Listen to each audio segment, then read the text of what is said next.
Now, I'll give Jake Paul credit for this. At least he's in the ring with a boxer, as opposed to a striker or somebody who's pretending to be a boxer but really isn't, or a basketball player, or somebody like that. Again, tell them boys to give me 150 M's. I'm coming. You know what I mean? When I start streaming out that, and that, stop it, knock it off, cuz. Tell them to send that bag, and I'm. Tank Davis just walked in and dropped the kind of disrespect they don't teach. It's instinct. Called Jake Paul an Instagram boxer like he was dismissing a pop-up ad. Brutal. That wasn't even full effort from Tank, either. Man reheated Jake like cold pizza. Quick, effortless, still burned him. I think that he's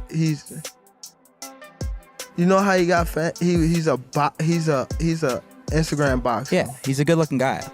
He can't compete with me. People in the gym will tell you like I've already. Tank straight up called Jake fat. Bold move coming from a guy shorter than a PlayStation 5. Man out here acting like he's running a fitness app, handing out BMI critiques. I'm thinking, if Jake's just an Instagram boxer, does that make this whole fight an IG Live Wellness retreat? Tank was talking real greasy. And honestly, I'd pay just to watch him try and back it up, for the laughs alone. Jake. Clown. Would you look at it as a joke if your team was like, yo, we want you to fight Jake Paul? Would you be like, come on, man? I laugh at him. Did you ever do a fight like that? I feel as though in my career I can't do that right now. I'm not a Floyd Mayweather. I ain't no Manny Pacquiao or no Canelo. I think that I actually still gotta have my foot on the gas as far as. Man, this is wild when you really think about it. Tank used to say Jake Paul couldn't even breathe near him unless he hit Tyson, Pacquiao, or Canelo levels. Fast forward, and now they're headlining a Netflix main event.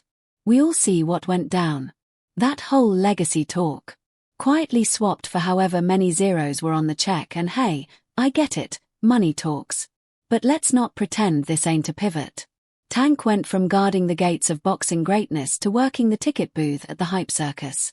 It's like watching your boy roast someone for rocking fake kicks, then show up the next week in the same knockoffs. Tank chasing the bag while Jake chasing. I think it's a massive shock that he is taking this Jake Paul fight, if it is going to go ahead, purely for the reason that it's a lot of money for maybe not the most difficult job that he's going to have in his. Respect, and yet somehow, here they are, sharing the same ring. Now here's the real story. Tank Davis isn't just putting his chin on the line, he's gambling with his whole resume. Let's be real, if Jake Paul somehow sneaks out a win, even by accident, the memes alone will haunt Tank longer than any knockout ever could. Jake? Man could get dropped, slipped on a sweat puddle, folded like a beach chair, and folks would still say, yo, but he went toe-to-toe with an undefeated champ. That's 3 respect points, minimum. Win or lose, he levels up. This is more to lose because he's the bona fide world champion. I don't care if he's much smaller. I think Jake Paul has sort of plateaued as far as where his boxing is concerned. It's rather low level. He's big, he's physical, he's strong. He can hit, no doubt, but Tank. One-off night, and the boxing purists will treat him like he went from filet mignon to gas station jerky overnight. Harsh. Even Ryan Garcia jumped in the kitchen, saying Tank talking about hitting 195 is pure delusion, like he's about to pull up looking like Vin Diesel on cheat day. But here's the real scary part. You and I both see it, the blueprint's shifting right in front of us. It ain't about belts, rankings, or legacy anymore. It's about who can sell the biggest popcorn bucket. Clout over craft. Hype over history. Davis just posted that he would beat the brakes off of you if you guys fight. Yeah, I mean, I'd be down. Let's run it. I'd be super, super down. Is there a height limit in boxing? Netflix brought the cameras. Jake brought the clout. And Tank brought his whole reputation to the table. Ryan said it best. Boxing sliding from skill to spectacle, one headline at a time. Every money fight chips a little more off the sport's soul. Yeah, we just roasted Tank for chasing that Netflix bag. But then Jake Paul's coach shows up, sounding less like a trainer and more like a Wall Street analyst. And let's be real, we hear him loud and clear: forget belts. Forget legacy. This game ain't about greatness anymore. It's about stacking cash before the lights go out. Gervonta Tank Davis is the real deal. If you let Gervonta in, He's really explosive, obviously power, and he can trick you. He can trap you, put you in a trap, and put you out. So, yeah, we just got a lot of work to do. And honestly, I get it. The guy's not wrong. Boxing history is packed with legends who chase glory only to end up broke, working security gigs after dark. But let's keep it 100. When a trainer starts saying belts just gather dust like forgotten trophies in grandma's attic, you know the sport's in a strange spot. Meanwhile, Jake's camp is out here breaking down height, range, and size like they're prepping for a science fair, not a fight. You know, belts collect dust. Don't get me wrong.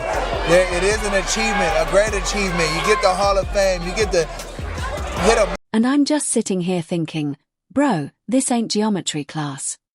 This is Tank Davis, the guy who turns mistakes into naps. We can respect the grind, but don't act like Jake's about to rewrite the boxing playbook. Then the coach really doubled down, saying fans don't get it because they've never had to put their life on the line. Never woke up sore from grinding wars in the gym just to end up stuck in a boring 9 to 5.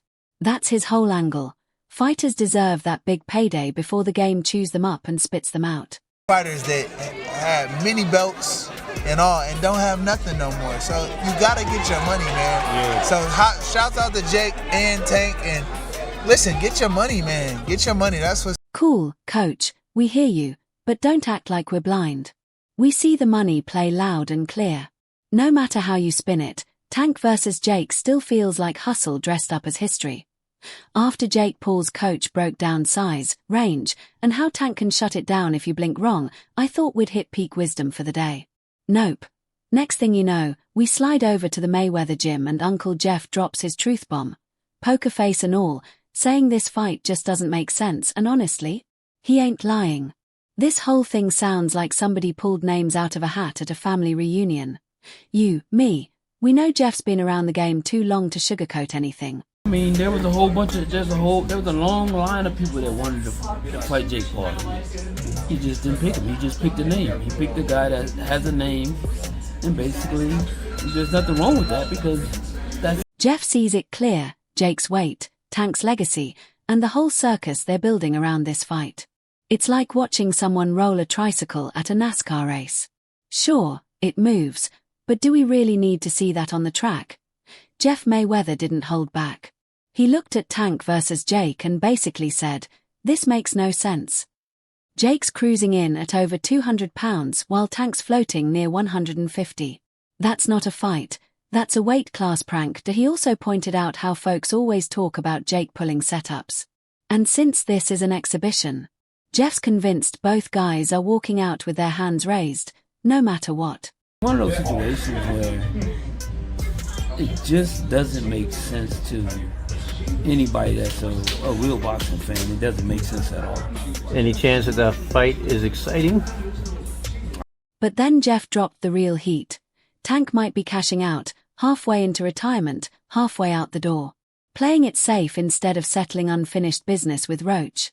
You, me, everyone knows if Tank bails without that rematch, the boxing streets won't let him live it down.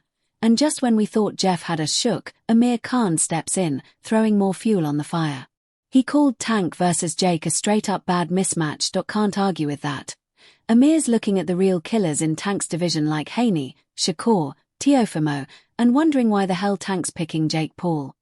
And you know what? Whoever the promoter is and that's agreed with Gervonta to fight, and whoever the promoter is to fight for Jake Paul to say fight this little man. I mean, that's wrong, man. I mean, that's just like torturing someone. I mean, going in there and hurting someone is just not fair on David. That's like skipping a steak dinner to chow down on gas station nachos. Amir Khan even warned this circus is making boxing look like a joke, especially compared to UFC, where you'd never see a featherweight calling out a YouTuber. Khan said if he were Tank's promoter, he'd have matched him up with real killers like Real Smoke, Shakur, Ryan, Haney, or Lopez, not some crossover cash grab. And while he admitted Tank can't exactly get stripped since it's just an exhibition, he didn't hold back. To him, this fight screams cash-out move. Nothing legacy about it. Amir wrapped it up saying it feels like Tank just wants to walk away with a bag instead of proving himself. And honestly, when Khan's the voice of reason, yeah, boxing's in a weird spot. Really happened because at least then he knows where he wants to be, and If it's an exhibition, yeah, you can't really strip him for his world title because it's not really a proper fight. You know what I mean? Yeah, of course. In Yeah. that sense, like he's not have to make weight or nothing, so they can't really. Jake Paul versus Gervonta Davis. What a wild matchup. Jake's packing size, Tank's got the power, and once Tank gets inside, it's lights out. I'm calling it a Tank stoppage for sure. What about you? Drop your predictions in the comments.